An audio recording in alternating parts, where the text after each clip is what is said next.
विकसित भारत को साकार करने वाले भारत के यशस्वी परम आदरणीय पंत प्रधान माननीय नरेंद्र जी मोदी, इनका हम हार्दिक स्वागत करते हैं। जोरदार तालियों के साथ हम स्वागत करेंगे आदरणीय मोदी जी का। बोलो भारत माता की जय श्री राम।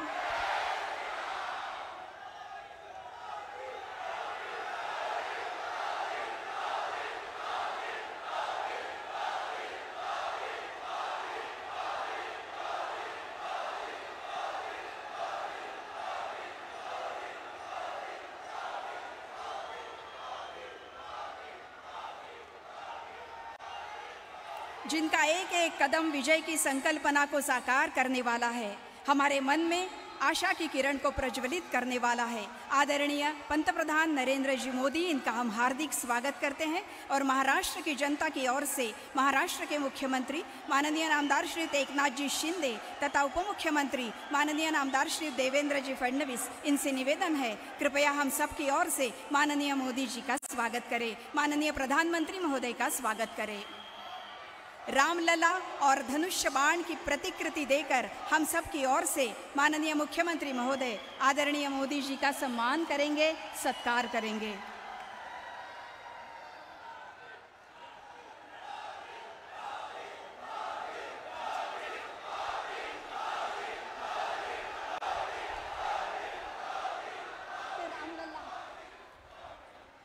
धनुष्य बाण की प्रतिकृति तथा रामलला की मूर्ति देकर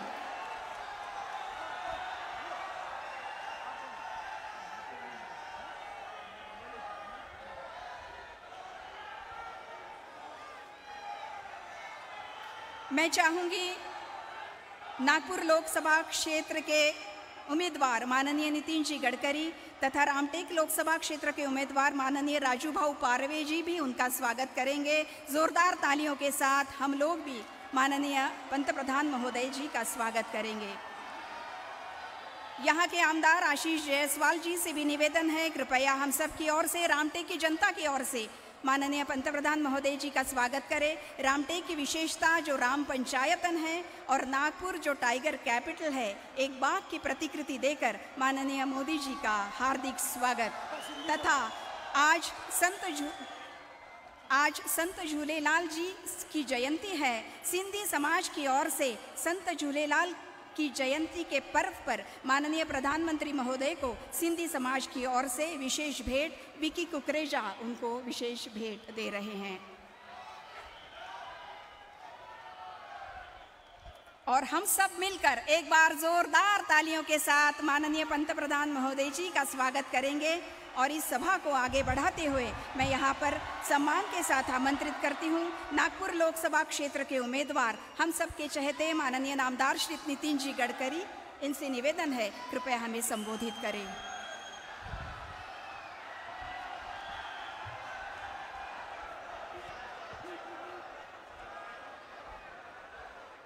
हमारे देश के लोकप्रिय प्रधानमंत्री आदरणीय नरेंद्र मोदी जी, महाराष्ट्र के आदरणीय मुख्यमंत्री, उप मुख्यमंत्री, यहाँ उपस्थित आदरणीय रामदास आठवले, प्रफुल्ल पटेल जी, अशोकराव चौहान, हमारे रामटेक लोकसभा क्षेत्र के उम्मीदवार राजू पारवे, भारतीय जनता पार्टी के प्रदेश के अध्यक्ष चंद्रशेखर बावनकुळे, मंच पर उपस्थित सभी सांसदगण, विधायकगण और उपस्थित सभी भाई और बहनों, सबसे पहले आज मैं नागपुर जिले में आदरणीय प्रधानमंत्री मोदी जी का मनपूर्वक स्वागत करता हूं, उनको बहुत बहुत धन्यवाद देता हूं और उनको ये विश्वास दिलाता हूं कि हमारी विदर्भ की जनता उनके नेतृत्व में विदर्भ की पूरी सीटें 10 की 10 लोकसभा की सीटें हमारे पक्ष में रहेगी और हम विजयी होंगे, ये भी विश्वास उनको देता हूं। आप सबको पता है कि आप पूरा विदर्भ का विकास कैसा हुआ, नागपुर जिले का कैसा हुआ और नागपुर शहर का कैसा हुआ, यह आपने देखा है। आदरणीय मोदी जी ने हमारी मेट्रो का भूमि पूजन किया था। उसके बारे में मेट्रो हमारी कन्हान नदी तक आने वाली थी। अब यह निर्णय हुआ है कि कन्हान नदी पर मेट्रो पुल बनाएगी और कन्हान गांव तक मेट्रो आएगी, इसका निर्णय हुआ है। मुझे इस बात की खुशी है कि बाबा साहेब आंबेडकर जी ने जिस दीक्षा भूमि पर बौद्ध धर्म की दीक्षा ली थी, उस दीक्षा भूमि को विकसित करने का कार्य हमने लगातार किया है।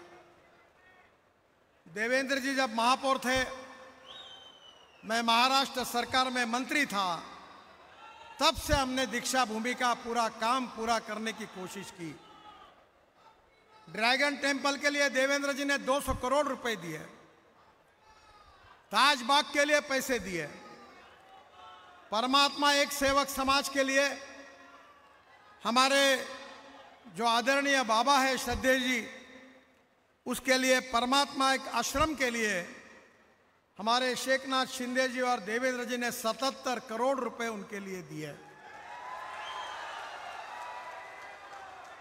कोई भी निर्णय हमारी सरकार में जात के आधार पर, पंथ के आधार पर, धर्म के आधार पर नहीं होता। प्रधानमंत्री ने उज्ज्वला योजना की शुरुआत की, क्या कभी उसमें कोई जातिवाद हुआ? हिंदू, मुसलमान, कोई भी हो, दलित हो, आदिवासी हो, सबको उसका फायदा मिला। आयुष्य योजना में कोई हमने जातिवाद किया? सबका साथ, सबका विकास और सबका प्रयास, इसी तत्व को लेकर हमने कार्य किया है। 60 साल में जो कांग्रेस नहीं कर सकी, वो 10 साल में मोदी जी के नेतृत्व में हिंदुस्तान की तस्वीर बदली है। हिंदुस्तान को समृद्ध, संपन्न, शक्तिशाली विश्व की शक्ति बनाने का संकल्प मोदी जी ने किया है। आत्मनिर्भर भारत करने की बात कही है और दुनिया की तीसरी बड़ी अर्थव्यवस्था बनाने का संकल्प किया है। बहनों और भाइयों, जो कांग्रेस 60 साल नहीं कर सकी, वो 10 साल में हमारे सरकार ने करके दिखाया, जिसका अनुभव आप सब लोग लेते हैं। उस कामों के बारे में बोलने की आवश्यकता नहीं है। नागपुर जिला हो, विदर्भ हो, नागपुर शहर हो, हमारे किए हुए काम आपके सामने है। और जब काम के आधार पर हमारे ऊपर कोई टीका टिप्पणी नहीं कर सकते, तो एक फिलॉसफी होती है, एक थ्योरी होती है कि जब कन्विंस करना नहीं होता तो कंफ्यूज करने की कोशिश की जाती है। कांग्रेस के नेता एक ही प्रचार कर रहे हैं कि 400 सीटें मिलेगी तो हम भारत का संविधान बदल देंगे। मोदी जी ने भी कहा, हम सब लोगों ने भी कहा है कि बाबा साहब आंबेडकर जी ने जो संविधान दिया है वो हमारे लिए बहुत ही पवित्र है। वास्तविक रूप से केशवानंद भारती केस में जब सुप्रीम कोर्ट में केस दायर हुई थी, तब सुप्रीम कोर्ट के 7 जजेस ने, बेंच ने यह निर्णय दिया है कि salient features of the constitution can not be change. जो हमारे संविधान के मूलभूत तत्व है वो बदल नहीं सकते, ये बात सुप्रीम कोर्ट ने कही है। और मैं आप कांग्रेस वालों को यह पूछना चाहता हूं कि आज तक संविधान को तोड़ने का पाप किसने किया है? संविधान को तोड़ने का पाप कांग्रेस पार्टी ने किया है। 80 बार कांग्रेस पार्टी ने संविधान को तोड़ा है। इमरजेंसी के समय इंदिरा जी